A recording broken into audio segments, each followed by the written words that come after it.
그러면 교수님이 앞서서 그 아까 이제 지는 미국 뜨는 아시아 얘기해 주시면서 요거를 이제 봤을 때는 앞으로 좀 달러 가치가 좀 떨어질 것으로 보시는 건가요? 예.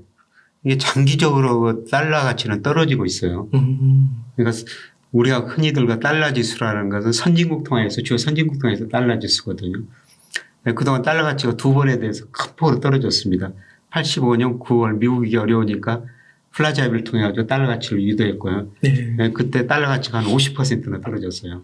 그다음에 미국에서 2000년에 IT 거품이 붕괴되면서 미국 GDP가 32%, 22%까지 떨어지거든요. 그러면서 달러 가치가 한 40%도 떨어졌었습니다. 네. 네, 그런데 최근 달러 가치가 많이 오르고 있는데요. 네. 지금 달러 지수가 뭐 104 조금 넘었었던데 여기서 조금 더 오를 수는 있어요. 근데 지금 달러 가치가 오르는 가장 중요한 이유가 뭐냐면은 미국이 지금 빅스텝 뭐 하면서 금리를 많이 올리지 않습니까? 그러니까 돈이라는 게 눈이 있어가지고 수익률 높은 데로 이동한다고 그러거든요. 그래서 미국이 금리를 이동하니까 미국으로 돈이 갈 것이다. 그다음에 러시아와 우크라이나 침공하면서 글로벌 경제 금융시장의 불확실성이 아주 높아졌지 않습니까? 달러가 안전자산이라는 거죠. 안전자산 선호현상이 나타나면 달러가 강세를 보이는데요. 그런데 저는 지난 3월 달 미국 무역수지 보면서 깜짝 놀랐어요. 그러니까 FOMC 끝난 날 그날은 미국 주가가 올랐거든요. 네. 근데 그 다음 날 미국의 노동 생산성이 발표됐는데 생산성은 줄어들고 비용은 올라가고요. 3월 미국의 무역수지 적자가 1,098억 달러입니다. 한 달에. 네. 역사상 1,000억 달러 넘은 거는 처음이거든요. 아, 그래요? 예. 네. 그리고 올 3월까지만 봐도 2,888억 달러. 작년 3월, 1, 3월보다 무려 42% 올랐어요. 아, 그래요? 지금 무역 적자가 너무 빠른 속도로 늘어나거든요. 그래서 금리 인상 문제만 좀 잠잠해지면 과연 이 대불균형이 이렇게 심하는데 미국이 견딜 수 있을 것인가. 아, 그러겠네요. 예. 그래서 달러 가치가 하락할 수밖에 없다고 생각하고 있고요. 그 다음에 아주 장기적으로 보더라도 IMF가 뭐 세계 전망을 최근에 2027년까지 했거든요. 그런데 올해는 세계 경제에서 미국 비중 오른다고 전망해 놨는데요. 내년부터 2027년까지는 미국 비중이 22%까지 계속 축소해요. 미국 비중이 축소라는 것은 결국 미국 달러 가치가 하락한다는 거고요. 그다음에 전 세계가 중앙은행이 전부 외환을 보유하고 있지 않습니까? 달러, 뭐 유로, 엔 이런 걸 주로 보유했었는데요. 달러 보유 비중이 2000년에 71%였어요. 근데 작년 보니까 59%로 줄어들었거든요.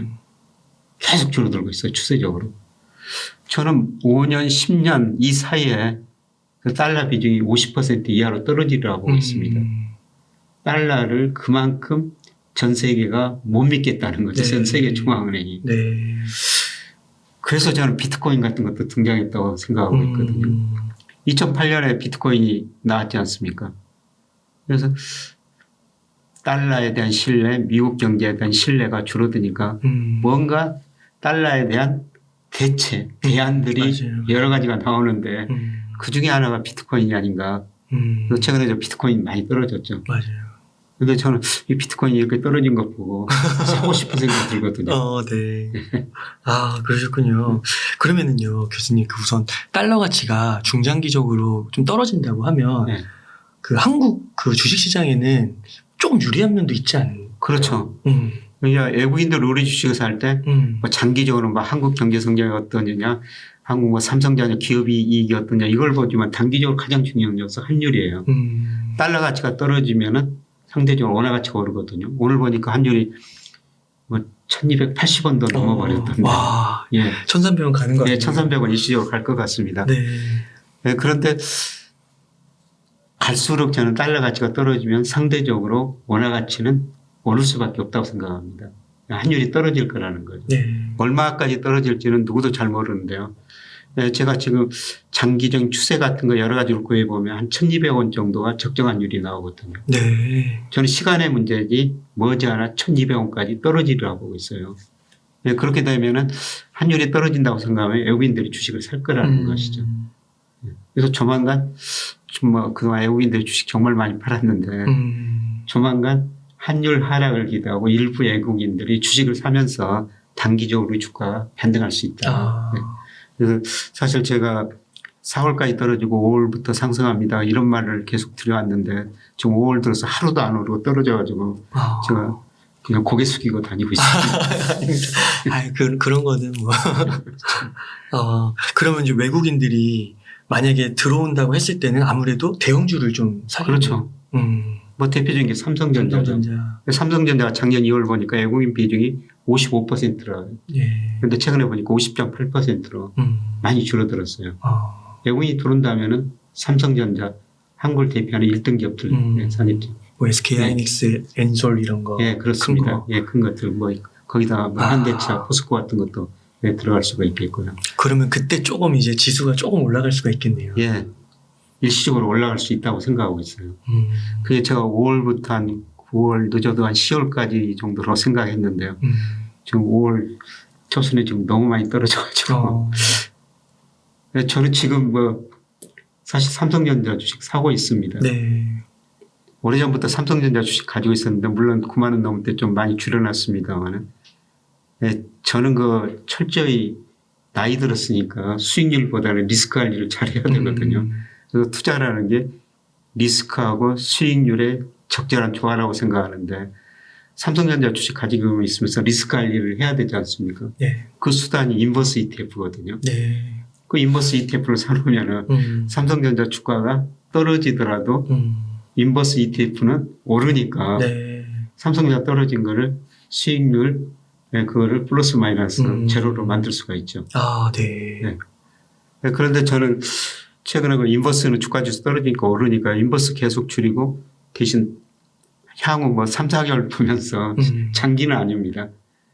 인버스 줄이고 지금 삼성전자 비중을 늘리고 있습니다. 네. 예, 이거는 뭐 제 전략이니까요. 근데 제 주변에서도 삼성전자가 진짜 싸다고 하는 거는 어느 정도 컨센서스가 만들어진 것 같고 언제 고를지 모르겠지만 너무 싸다 이런 얘기는 하는 것 같아요. 근데 아주 장기적으로 보면 제가 10년은 모르겠습니다만 앞으로 5년을 내다보면은 또 상당히 높은 수준에 와 있을 거예요. 제 가까운 친척이 이런 이야기를 하거든요. 삼성전자가 애들 둘 유학을 보냈다. 그러니까 돈이 생길 때마다 삼성전자 주식을 계속 산 거죠. 그런데 시점에 따라 다르지만 삼성전자가 거의 장기적으로 보면 100배 이상 올랐지 않습니까? 네. 거기서 시세차익 누리고 중간에 좀 삼성전자 그동안 배당은 많이 안 줬지만 앞으로 배당도 줄 거예요. 배당 받아가지고 애들 둘 유학을 보냈다. 이런 이야기인데요. 뭐 삼성전자 주식은 멀리 내다보면 또 언젠가는 10만 원 넘어 있을 거라는 겁니다.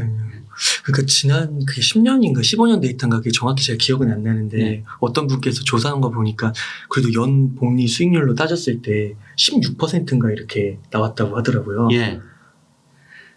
제가 우리나라 대표하는 강남 아파트하고 우리나라를 대표하는 전기전자 업종 주가 지수를 한번 비교해 봤어요. 강남 아파트 지수하고 강남 개별 아파트가 아니라요. 그런데 우리나라 아파트 가격이 KB국민에서 1986년부터 발표하거든요. 그때 이후로 강남 아파트 지수가 한 16배 올랐어요. 근데 우리나라 전기전자 업종 주가는 100배가 올랐거든요. 네. 와, 그 강남 아파트도 많이 올랐다고 하는데. 그 지수로 따지니까 좀 물론 사실 집하고 주식은 비교할 수는 없죠. 집은 우리가 사는 거니까 그만큼 집은 효용을 주지 않습니까? 그런데 우리가 집 사면은 굉장히 오래 가지고 있지 않습니까? 근데 주식은 그렇게 오래 가지고 있지 못해요. 요새 같은데 삼성전자 지금 얼마나 가지고 계시면 불안하겠습니까? 그래서 못 견디고 팔죠. 팔고 나오면 또 지나고 나면 또 올라. 또 올라있고. 교수님, 요거는 좀 이코노미스트 이렇게 거시경제를 보셔가지고 조금 곤란한 질문일 수 있을 것 같은데 한 가지 좀 궁금해진 게 혹시 불편하시면 답변 안 하셔도 됩니다. 제가 아는 것 답변 드리도록 하겠습니다. 이렇게 현재 지수가 이렇게 움직이지 않는 장에서 몇몇 전문가분들은 그 중소형주는 움직인다고 좀 그런 작은 주식으로 지수에 영향을 미치지 않는 작은 주식으로 해서 좀 이렇게 거래를 해보는 것도 하나의 방법일 수 있다 이런 얘기를 좀 하시기도 하더라고요. 그 방법입니다. 거기에 대해서. 그러니까 지금 주가 지수가 뭐 조금 더 떨어질 수 있지만 결국은 올해는 박스권이라고 있거든요. 이럴 때는 일부 중소형주 우량 중소형주는 많이 오를 수가 있죠. 아, 그래요? 네, 대표적으로 소부장이라고 하는데 소재, 부품, 장비. 지금 맞아요. 뭐 반도체 경기 좋거든요. 맞아요. 거기다가 이제 장비, 소재, 맞아요. 부품을 제공하는 이런 기업 주가들은 많이 오르죠. 저도 그 부품 기업을 하나 사봤어요. 최근에 사봤는데 주가 지수가 떨어졌는데 그건 한 20% 정도. 그런 기업들이 네. 분명히 있습니다. 네. 네, 그런데 저는 뭐 그런 기업을 잘 골라야 되는데 그건 쉽지 않고요. 그냥 저는 이런 시대는 그 KT 같은 경기에 덜 민감한 주식 사가지고 배당을 받는 게 최고라고 생각하고 있거든요. KTNG 이런 거. 예. 네. 그래서 예를 들어 우리가 은행에다 예금하면은 총 1% 조금 넘겨주지 않습니까? 그런데 그런 회사들 배당 수익률이 4 내지 5%예요. 예. 그리고 이런 회사들은 경기가 나빠져도 우리 경기가 나빠진다고 휴대폰 사용하지는 않지는 않거든요. 그렇죠. 네. 그래서 이런 것들은 필수 소비재니까 경기에 덜 민감해요. 주가 변동도 그렇게 심하지 않다는 거죠. 그러니까 이게 또 제 지인분 중에 한 분이 좀 제가 최근에 좀 놀랐던 게 그 미국 주식 ETF 중에 그 SCHD라고 그 배당 성장주 그 주가를 그 그래프를 찍어서 보내줬는데 거의 안 떨어졌더라고요. 그렇습니다. 그런 주식들은 10%도 안 떨어진 것 같아요. 제가 기억이 맞는지 안 맞는지 모르겠지만 S&P가 거의 20까지 떨어졌는데 우리 KT 주식은 최근에 계속 올랐어요. 아, 그랬어요? 저 KT 주식 많이 가지고 있는데요. 그거 올랐습니다. 아, 그렇구나. 제가 며칠 전에 KTNG 봤는데 KTNG도 올랐더라고요. 그 작년 12월 배당 낙 이후에. 신기하더라고요. 그런 관점에서. 그러니까 경기가 수축 국면에서는 경기에 아주 민감도가 낮은 종목들, 배당을 많이 주는 회사들, 이런 주식 가지고 버티다가 이제 경기가 좋아지고 나면은 선행지수가 이제 상승세로 전환되면은 그때 가감이 이제 성장주로 돌릴 수가 있는 것이죠. 그렇구나. 그러면 또 교수님 그 포트폴리오에 그 아까도 암호화폐 좀 얘기해 주시긴 했는데 뭐 금이라든지 뭐 그 비트코인이라든지 이런 거를 조금 소액 담는 거는 괜찮다고 보시는 건가요? 네, 저는 금이나 비트코인 결정하는 가장 중요한 요소가 달러라고 보기 때문에 앞서 말씀드렸습니다만 장기적으로는 달러 가치는 하락할 것이다. 그래서 비트코인이나 금도 오른다. 그런데 비트코인이나 금 투자할 때 꼭 두 가지는 우리가 꼭 생각해야 돼요. 워런 버핏이 이건 알을 낳지 않는 암탉이라고 그랬는데요. 우리가 채권 사면 이자가 나오지 않습니까? 주식 사면 배당이 나오지 않습니까? 근데 이거는 주식도 배당도 없습니다. 그 시세 차익만 누릴 수가 있는 거예요. 네, 그래서 금이나 ETF 살 때는, 비트코인과 코인 살 때는 그런 점은 꼭 생각하셔야 되는데, 네, 그런데 저는 장기적으로 달러 가치가 떨어지니까 이 자산 가격은 오를 거라고 보고 있습니다. 그래서 뭐 저도 제 금융자산 중에서 금 ETF를 한 10% 정도는 가지고 있습니다. 비트코인은 아직 안 하고 있는데요. 근데 최근에 비트코인 많이 떨어진 거 보니까 저것도 한번 사봐. 이런 생각, 한 5% 정도는 사고 싶은 생각이 들어요. 그러면 교수님 그 최근에 뉴스에서 그 워런 버핏이 이 세상에 비트코인을 다 줘도 25달러에는 안 사겠다고 이런 얘기를 했는데 그런 얘기에 대해서 좀 어떻게 생각하세요? 그분은 그분 철학인 것 같고요. 그런데 제가 1979년에 경제학을 공부하면서 사무엘슨이라는 유명한 경제학자 책으로 공부했는데 이미 돌아가셨습니다만 서문에 한쪽으로 보면은 새 머리, 한쪽으로 새 주둥이, 한쪽으로 다른 쪽으로 보면은 그 양 머리 같은 그림이 있어요. 사회가 경제학이라는 것은 그것이거든요. 자기가 배운 이론 지식 보는 것에 따라 어떤 사람이 이걸 새 주둥이라고 보고 어떤 사람들은 양머리라고 본다는 거죠. 그런데 그분은 지금 비트코인을 새 주둥이라고 보면은 저는 지금 양머리라고 이야기하는 겁니다. 그렇게 보는 시각에 따라 다른데요. 그런데 그분이 워낙 뭐 경험이 많으시고 장기적으로 보니까 훌륭한 투자 성적이 있으신 분이니까 뭐 그분이 오르실 수도 있다고 생각하는데요. 저는 큰 흐름이 지금 바뀌고 있다. 달러라는 미국이라는 세계 패권 국가가 적하고 있다. 달러 역할이 계속 축소되고 있다. 그래서 다양한 것 제차자산이 나올 수밖에 없고 그중 하나가 비트코인이라고 보고 있습니다. 아, 네. 이게 앞선 질문하고 좀 겹치는 것 같긴 한데, 그 또 워런 버핏이 항상 좀 위기 때 얘기하는 게 네. 미국을 믿으라고 막 하잖아요. 네. 지금까지는 미국을 믿었어야 했는데요. 근데 이번에 저는 미국의 힘이 과거보다 많이 약해졌다. 그런 생각이 드는데요.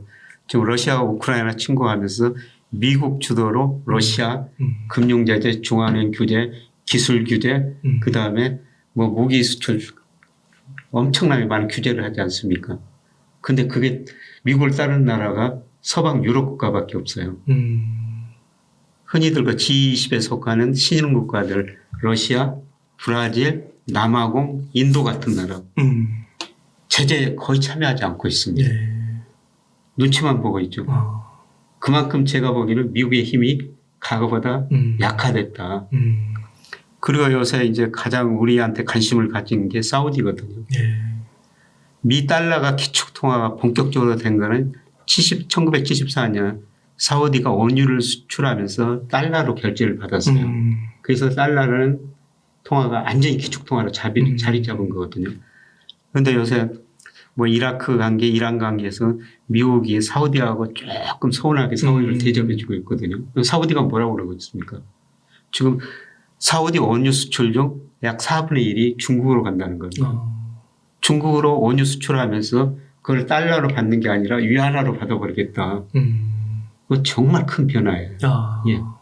그래서 제가 보기에는 갈수록 미국의 역할은 굉장히 축소되고 있다. 저보다 더 심하게 이야기하는 분이 레이 달리오라는 분이죠.